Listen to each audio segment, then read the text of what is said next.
Hey there, it's Troy, And Matthew. and we're here today to do a video review of a pen that both of us like, actually our whole family likes. We all have one except my younger brother and my bigger brother. Right. What pen is it? A Jinhao 159. That's right. It's a Chinese-made fountain pen, and it's one of my favorite Jinhao pens. I think I've got about 3 of them that I really like above all others, and probably the 159 is going to be the one I like top 3 for me, definitely. I got 2 of them. He does. He's got 2 of his very own. So all together in the household, we've got at least 5 of them, and I'm going to throw up a picture. Here it is of our Jinhao collection. So, what do you want to talk about it first? One of them I bought with my own money. The other one Miss Mary gave me. That's right. This is the one I bought with my money. That's right. This is a gold-toned one. And this was one that one of our generous viewers gave him. Miss Mary. For a gift. So, what's the deal with the Jinhao 159? It's a bit oversized, but it's still right. It's nice and it's not scratchy. Yep, it's like we were saying, it's a Chinese pen. You know, here's the first one that any of us have got. That's right. They come in various colors. I've seen them in green. I've seen them in blue, yellow, red, black, gold, silver. So, like I said, we've got our collection, and it is modeled after, and I'm assuming this is the case. What pen do you think it's modeled after?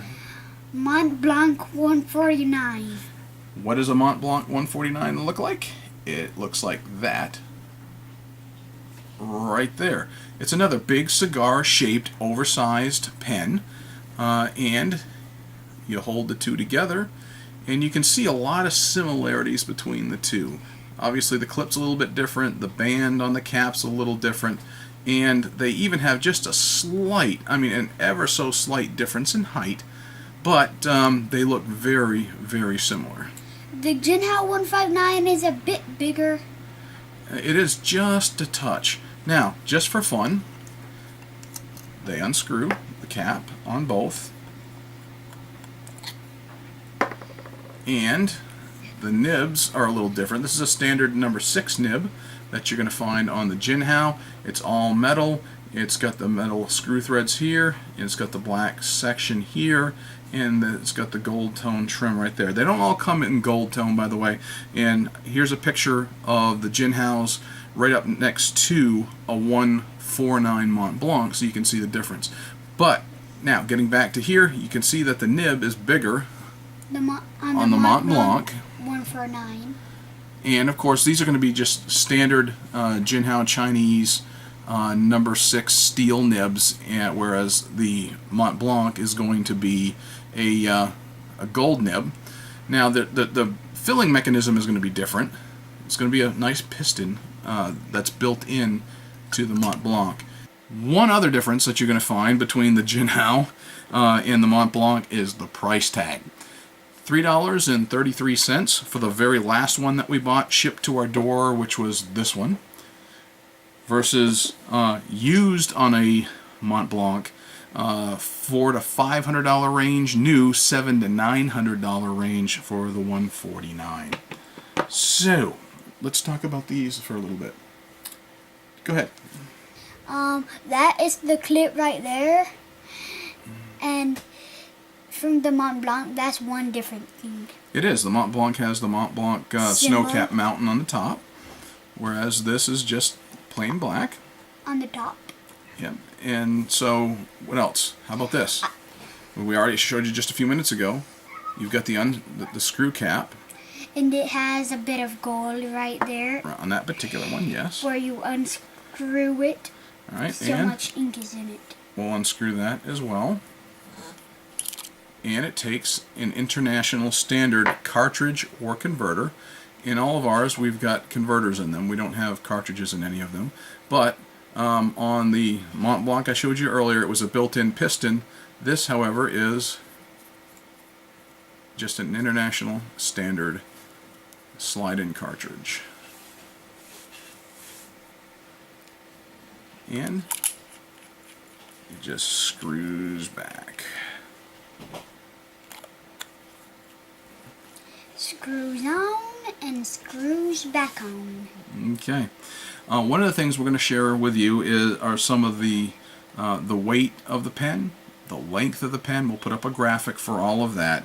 Now, I can tell you, for those of you who want basically a knockoff of the Mont Blanc, this is not a bad option.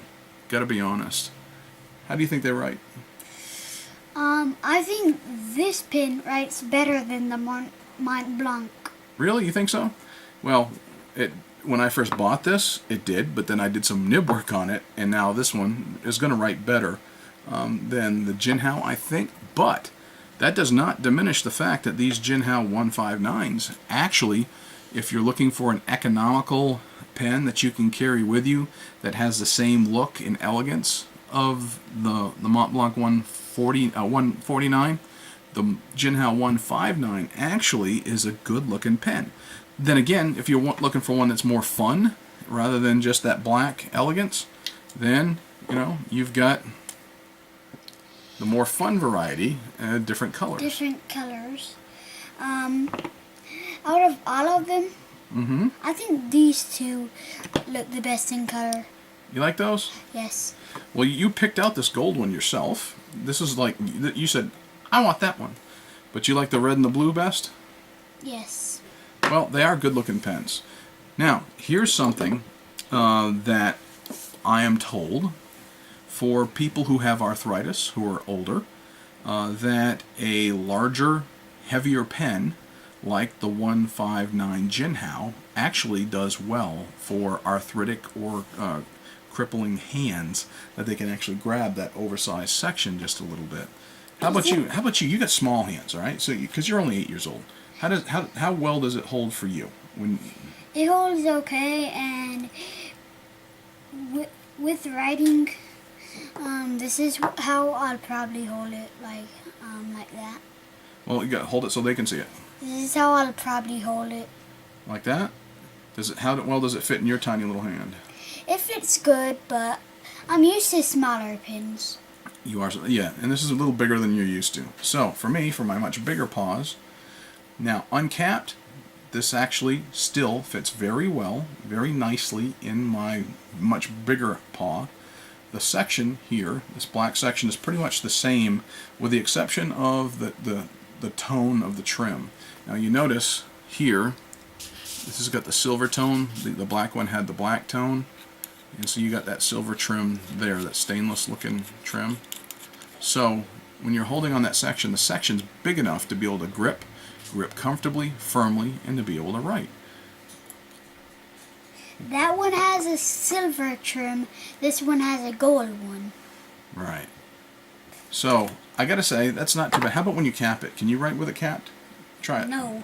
You think it's going to be too heavy if you do that? If you go about to post it? Wait, I thought you were talking about like... Well, obviously you can't write with a cap on it over the nib, but if we're going to hold it posted like that, what do you think? Is it something you could do? Yeah. Or is it too heavy towards the back for you? No, I can deal with it like this if I just hold it like that. Okay.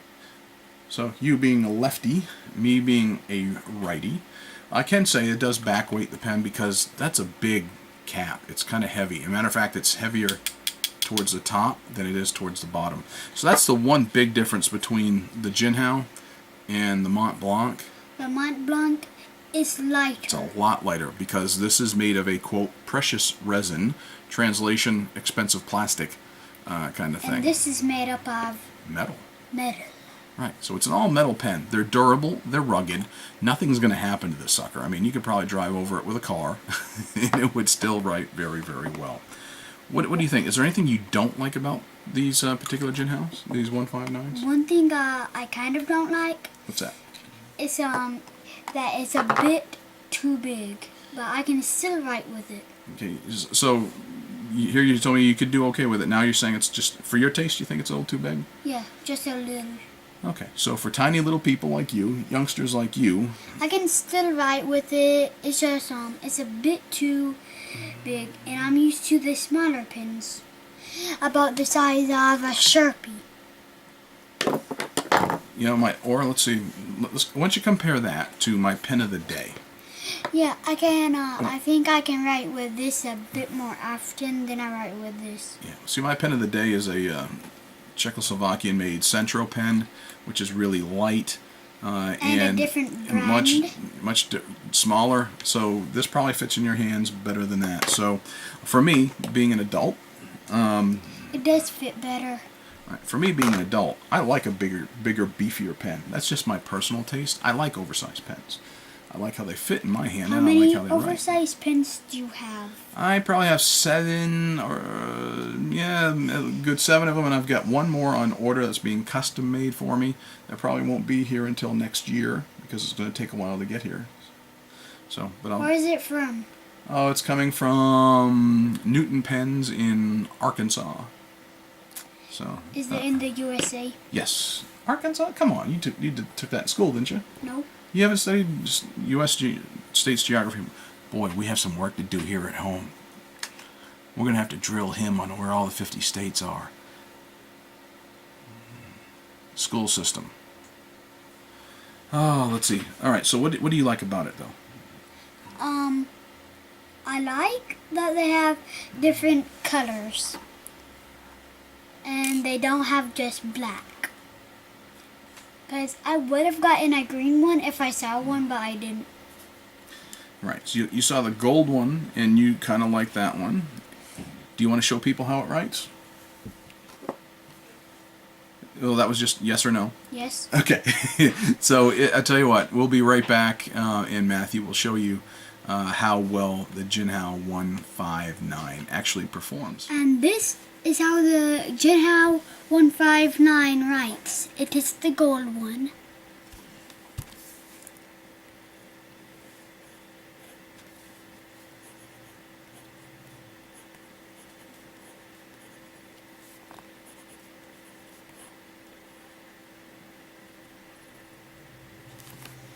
Very cool. Now let me see that one. Let's do a few other little figures for it. It has kind of a orangish red. Yeah, I'll tell you what, I don't even remember what ink we put up here. I think but it's kind of this one actually did have a little bit of bleed here on me. wait, I think I know what it is. It's kind of like a... I don't know if I put the Matador red in this one. No, you didn't. It was like a Wow, that was a big ink blob. sunrise. I think Oh, it you was... think some kind of sunrise? Yes. Okay. Well, you can get a little bit of, not a lot of flex out of this thing. But you can and get... I do not know how to write cursive, so well, I you don't, cannot do that. well, you don't have to write cursive in order to do like this. Yeah, just flow with it. Boo. I've not Boo, boo, boo, learned how to boo. write cursive. Yeah, they don't teach that in school anymore, but I'll be glad to teach you. They don't do it?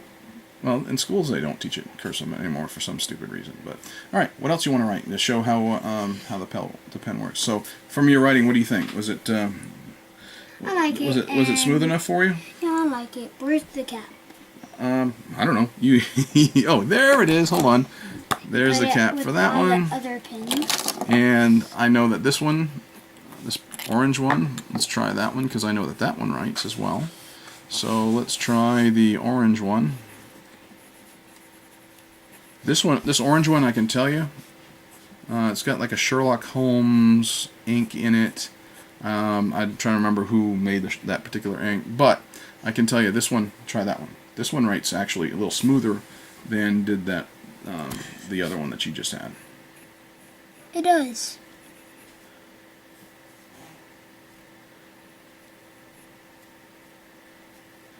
So obviously, from one pen to the next, you're going to have some variation in the nib. One of the things I can do though, I like it. yeah, I think it definitely writes smoother than does this one. Although this one is relatively smooth. I may still want to do a little work on this one in a little while. We're writing on rhodia paper, so it's a little slick. And the rest of these, to be honest with you, I know my black one doesn't have any ink in it. I don't know about that one. Let's see if Mommy's blue one has any ink in it or not. This is my grandma's. Yeah, the red one? Okay. Well, let's see if the blue one has any ink in it. It does. And this blue one actually is very smooth as well. Go ahead and try that one.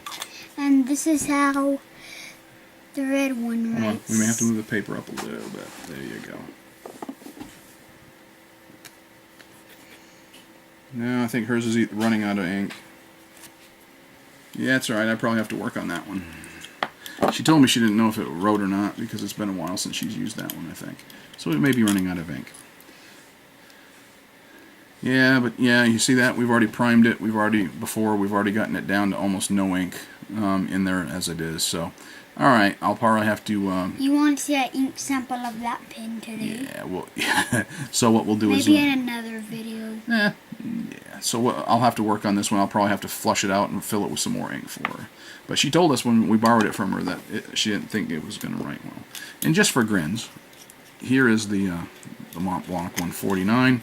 And this, like I said, it wrote horribly when I first got it, but I went ahead and did a lot of nib work on it myself. So this is the 149. I'm going to try Mama's. See, there's a lot more flex and line variation on it. But, alright, give it another shot, bud.